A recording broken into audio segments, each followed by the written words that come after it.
தற்பொழுது தமிழகத்தில் 2026ஆம் ஆண்டு சட்டமன்ற தேர்தல் மிக விறுவிறுப்பாக நடைபெற்று வரும் நிலையில், நாளை ஒருநாள் பிரச்சாரம் 5 மணியுடன் முடிவடையும் காரணத்தினால், ஒவ்வொரு கட்சி வேட்பாளர்கள் தீவிர பிரச்சாரத்தில் ஈடுபட்டு வருகின்றனர். கொளுத்தும் வெயிலிலும் தங்களது பிரச்சாரங்களை முன்வைத்து பொதுமக்களை நோக்கி, தாங்கள் ஆட்சிக்கு வந்தால், வெற்றி பெற்றால் மக்களுக்கு என்னென்ன நலத்திட்ட உதவிகள், என்னென்ன திட்டங்களை தருவோம் என்று தீவிர வாக்குறுதிகளை அளித்து வரும் நிலையில், திருச்சி கிழக்கு சட்டமன்ற தொகுதியில் சுயேட்சையாக தீப்பெட்டி சின்னத்தில் போட்டியிடும் வேட்பாளர் ராபர்ட் கிறிஸ்டி 12 அம்ச கோரிக்கைகளை முன்வைத்து திருச்சி கிழக்கு தொகுதியில் தீவிர பிரச்சாரத்தில் ஈடுபட்டு வருகிறார்.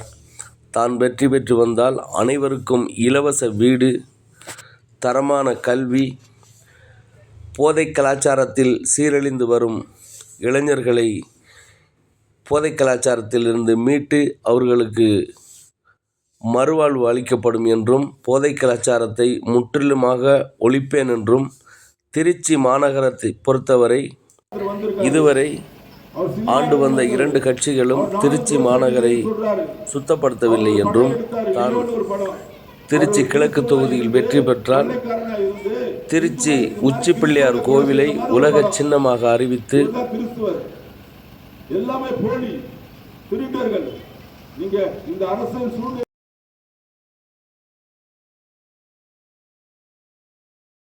வாக்களிக்க வேண்டிய சின்னம் தீப்பெட்டி, மறந்து விடாதீர்கள், வாக்களித்து வெற்றி பெற செய்யுங்கள். நன்றி. விலக்கை அமுல்படுத்துவோம் என்று சொல்லி 5 வருடமாக கூட தமிழ்நாட்டிலே பூரண மதுவிலக்கு என்ற ஒரு கொள்கையை இதுவரைக்கும் அமுல்படுத்தல. இன்று தமிழ்நாட்டில் இருக்கிற குழந்தைகள், பிள்ளைகள், பள்ளிக்கு போன சிறுவர்கள் கூட கஞ்சா போன்ற கொடுமையான பழக்கத்திலே அடிமைப்பட்டு இன்று தமிழ்நாடே ஒரு போதை நாடாக மாறி போயிருக்கிறது இந்த திராவிட கட்சிகளின் ஆட்சியிலே. நீங்க சிந்தித்து பாருங்க, இந்த திராவிட கட்சிகள் ஆட்சிக்கு வந்து நாட்டை சுரண்டி கொள்ளையடித்தது தவிர இவர்கள் செய்த சாதனை என்ன? 4.5 லட்சம் கோடி கடனாக இருந்த தமிழ்நாடு இன்று 12 லட்சம் கோடி கடனுக்கு மாற்றியது யார்? இலவசம் என்ற பெயரிலே கோடிக்கணக்கிலே பணத்தை வாங்கி கொள்ளையடித்தது யார் என்பதை நீங்கள் சிந்தித்து பார்க்க வேண்டும். நாம் வாக்களிக்கிறது முன்பாக ஒரு முறை சிந்தித்து பாருங்க. இவங்க கொடுக்கிற 1000, 2000, இவங்க கொடுக்கிற 8000 என்பதெல்லாம் உங்களுக்கு ஒரு லஞ்ச பணமாகத்தான் அவர்கள் முன்பாக தருகிறார்கள். இந்த சிறு தொகையை உங்களிடத்திலே கொடுத்து கோடிக்கணக்கான லஞ்சத்தை அவர்கள் பெற்றுக் கொள்கிறார்கள். மக்களை ஏமாற்றி வரியிலே போட்டு நம்மை கொள்ளையடிக்கிறார்கள் என்பதை நீங்கள் உணர்ந்து கொள்ளணும். எந்த ஒரு சிறு காரியம் அவர்கள் கொடுக்கிறது எல்லாம் அவர் லஞ்சம்தான். 1000, 2000 கொடுத்து ஓட்டுகளை வாங்குகிறது கடுமையான குற்றமாகும். இதை நம்ம அவங்க கையிலிருந்து வாங்கி அவங்களுக்கு ஓட்டு போட்டு திருடர்களுக்கே மறுபடியும் நாம் ஓட்டு போடுறதால இந்த தேசம் திருடர்களுக்கு மத்தியிலே நம்மளே கொடுத்துடுறோம். திருடன் கையில் ஆட்சி கொடுத்து அவன் திருடுறான், கொள்ளையடிக்கிறான்னு நம்ம வருத்தப்படுறோம். 5 வருஷம் நம்ம போட்ட ஓட்டுக்காக வருத்தப்படுறோம். நீதியை செய்கிறவர்கள், நியாயமாய் நிற்கிறவர்கள் எளிமையாக இருப்பார்கள். அவர்களுக்கு ஒரு முறை ஒரு வாக்களிங்க. நல்லவர்கள் அரசியலுக்கு வரும்போது அவர்களுக்கு நீங்கள் வாக்களித்து அவர்களை நீங்கள் ஆதரித்தால்தான் தமிழ்நாடு இப்படி சுடுகாடாய் மாறிக்கொண்டிருக்கிற இந்த தமிழ்நாடு, போதையிலே சிக்கி திளைத்துக் கொண்டிருக்கிற இந்த தமிழ்நாடு ஒரு நல்ல நிலைமைக்கு மாற வேண்டும் என்று சொன்னால் நல்லவர்கள் ஆட்சிக்கு வரும்போது, நல்லவர்கள் அரசியலுக்கு வரும்போது ஏற்றுக்கணும். அரசியல் சாக்கடைன்னு சொல்லிக் கொண்டிருந்தால் போதாது. சாக்கடையை சரி செய்ய வரும்போது நல்லவருக்கு ஒரு சந்தர்ப்பம் கொடுங்க. உங்கள் பகுதியிலே நல்லவராய் நின்று கொண்டிருக்கிற நமது அன்பு சகோதரருக்கு நீங்க தீப்பெட்டி சின்னத்தில் வாக்களிங்க. நீங்க போடுகிற ஒவ்வொரு வாக்கும் ஒரு பொன்னான வாக்கு. நீங்கள் அநீதிக்கு எதிராக நின்று சண்டை செய்து நீதிக்காக வாக்களிக்க போறீங்க. இத்தனை வருடம் சுதந்திரம் அடைந்து இத்தனை வருடம் மாறி 2 திருட்டு திராவிட கட்சிகள் மாறி ஆட்சி செய்து தமிழகத்தை எங்கே கொண்டு போய் வச்சிருக்காங்க தெரியுமா? 12 லட்சம் கோடி கடன் வாங்கி வச்சிருக்கான். இதுல வர பெருமையா சொல்றாங்க, இந்த அரசு சாதித்து விட்டது. என்ன சாதிச்சு? எங்க மேல எல்லாம் கடன் வாங்கினது சாதனையா? எங்களெல்லாம் ஏமாத்திட்டு சாதனையா? மதுக்கடை திறக்க மாட்டேன் மதுவை விற்று வருகிற பணத்தை எல்லாம் கொள்ளையடிக்கிறது சாதனையா? என்ன சாதனை செய்தீங்க? யாரோ சிலருக்கு ஒரு பணத்தை கொடுத்து விட்டு ஒரு சில காசுகளை அவர்கள் கொடுத்து விட்டு கோடிக்கணக்கிலே நம்முடைய வரிப்பணத்தை திருடி நம்முடைய பொருளாதாரத்தை திருடி கொண்டிருக்கிறார். ஏன் சிந்திக்க மாட்டேன்றீங்க? இன்னைக்கு அரசியல் சூழ்நிலை எப்படி இருக்கு? சிறு குழந்தைகள் பாருங்க வன்புணர்ச்சிக்கு ஆளாகிறாங்க. குடித்து விட்டு இளைஞர்கள் எல்லாம் 3 வயது குழந்தை 5 வயது குழந்தை வன்புணர்ச்சிக்கு ஆளாக்குற ஆட்சி எந்த காலத்துல இருந்துச்சு? தமிழ்நாடு இதுக்கு முன்னால பார்த்திருக்குதா? அமைதியான தமிழ்நாடு ஒரு பொய்யை சொல்றானே, அவன் முகத்துல நீங்க திரும்பி அறைய வேண்டாமா? இதுதான் அமைதியான தமிழ்நாடா? கடந்த ஒரு 5 வருடத்தில் எடுத்துக்கோங்க, தமிழ்நாட்டிலே நடந்தது போல மோசமான கொலைகள் எங்கேயுமே நடக்கல. இவருடைய சின்ன குழந்தைங்க, பள்ளிக்கு போற குழந்தைங்க, சமீப நாட்கள் நடந்த சிறு பெண் ஒரு தன்னுடைய உடல் உபாவத்திற்காக ஒரு புதர் பக்கம் கூட பெண்ணை கடுமையாக கற்பழித்து கொலை செய்தது எந்த ஆட்சியில? இதுதான் அமைதியான தமிழகமா? இதுதான் நல்லாட்சியா? சிந்திங்க. ஓட்டு போட முன்னாடி சிந்திங்க. உங்க வீட்டுல சின்ன சின்ன குழந்தைங்க இருக்கு, சிந்திச்சு பாருங்க. இவ்வளவு இந்த திருட்டு திராவிட ஆட்சிகள் எல்லாம் இன்று பொய்யை சொல்லி 1000 2000 ரூபாய் கொடுத்து தேர்தல் நேரத்திலே மக்களை பலவீனப்படுத்தி திருட்டுத்தனமாக ஓட்டை வாங்கி கொண்டு வந்து சட்டமன்றத்திலே நின்று 5 வருடம் ஒன்றுமே பேசாத ஊமையாய் அடிமையாய் இருக்கிற அதே மனிதனுக்கு திரும்பி வாக்களிக்க போறீங்களா? புதுசா ஒருத்தர் வந்திருக்காரு, அவர் சினிமால இருந்து வந்தவர். அவர் நானும் ஜோசப் விஜய் சொல்றாரு. அவர் ஒரு படம் எடுத்தாரு, லியோன்னு ஒரு படம்.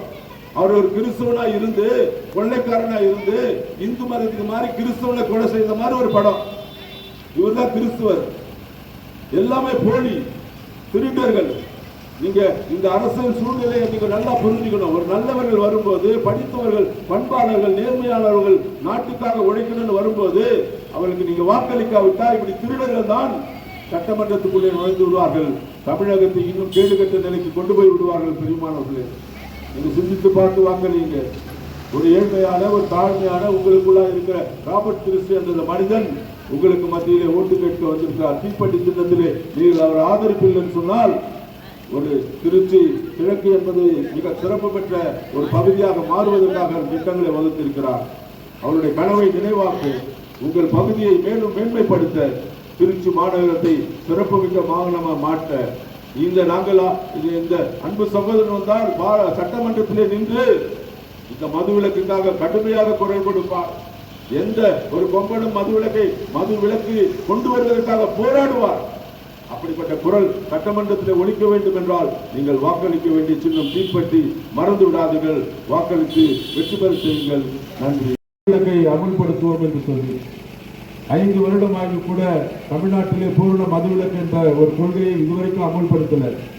இன்று தமிழ்நாட்டில் இருக்கிற குழந்தைகள், பிள்ளைகள், பள்ளிக்கு போற சிறுவர்கள் கூட கஞ்சா போன்ற கொடுமையான பழக்கத்திலே அடிமைப்பட்டு இன்று தமிழ்நாடே ஒரு போதை நாடாக மாறி போயிருக்கிறது இந்த திராவிட கட்சிகளின் ஆட்சியிலே. நீங்க சிந்தித்து பாருங்க, இந்த திராவிட கட்சிகள் ஆட்சிக்கு வந்து நாட்டை சுரண்டி கொள்ளையடித்தது தவிர இவர்கள் செய்த சாதனை என்ன? 4.5 லட்சம் கோடி கடனாக இருந்த தமிழ்நாடு இன்று 12 லட்சம் கோடி கடனுக்கு மாற்றியது யார்? இலவசம் என்ற பெயரிலே கோடிக்கணக்கிலே பணத்தை வாங்கி கொள்ளையடித்தது யார் என்பதை நீங்கள் சிந்தித்து பார்க்க வேண்டும். நாம் வாக்களிக்கிறதுக்கு முன்பாக ஒரு முறை சிந்தித்து பாருங்க. இவங்க கொடுக்கிற 1000 2000, இவங்க கொடுக்கிற 8000 என்பதெல்லாம் உங்களுக்கு ஒரு லஞ்ச பணமாகத்தான் அவர்கள் முன்பாக தருகிறார்கள். இந்த சிறு தொகையை உங்களிடத்திலே கொடுத்து கோடிக்கணக்கான லஞ்சத்தை அவர்கள் பெற்றுக் கொள்கிறார்கள். மக்களை ஏமாற்றி வரியிலே போட்டு நம்மை கொள்ளையடிக்கிறார்கள் என்பதை நீங்கள் உணர்ந்து கொள்ளணும். எந்த ஒரு சிறு காரியம் அவர் கொடுக்கிறது எல்லாம் அவர் லஞ்சம்தான். 1000 2000 கொடுத்து ஓட்டுகளை வாங்குகிறது கடுமையான குற்றமாகும். இதை நம்ம அவங்க இடையிலிருந்து வாங்கி அவங்களுக்கு ஓட்டு போட்டு திருடர்களுக்கு மறுபடியும் நாம் ஓட்டு போடுறதால இந்த தேசம் திருடர்களுக்கு மத்தியிலே நம்மளே கொடுத்துடுறோம். திருடன் கையில் ஆட்சி கொடுத்து அவன் திருடுறான், கொள்ளையடிக்கிறான் நம்ம வருத்தப்படுறோம். 5 வருஷம் நம்ம போட்ட ஓட்டுக்காக வருத்தப்படுறோம். நீதியை செய்கிறவர்கள், நியாயமாய் நிற்கிறவர்கள் எளிமையாக இருப்பார்கள். அவர்களுக்கு ஒரு முறை ஒரு வாக்களிங்க. நல்லவர்கள் அரசியலுக்கு வரும்போது அவர்களுக்கு நீங்கள் வாக்களித்து அவர்களை நீங்கள் ஆதரித்தால்தான் தமிழ்நாடு இப்படி சுடுகாடாய் மாறிக்கொண்டிருக்கிற இந்த தமிழ்நாடு, போதையிலே சிக்கி திளைத்துக் கொண்டிருக்கிற இந்த தமிழ்நாடு ஒரு நல்ல நிலைமைக்கு மாற வேண்டும் என்று சொன்னால் நல்லவர்கள் ஆட்சிக்கு வரும்போது, நல்லவர்கள் அரசியலுக்கு வரும்போது ஏற்றுக்கணும். அரசியல் சாக்கடைன்னு சொல்லிக் கொண்டிருந்தால் போதாது. சாக்கடையை சரி செய்ய வரும்போது நல்லவருக்கு ஒரு சந்தர்ப்பம் கொடுங்க.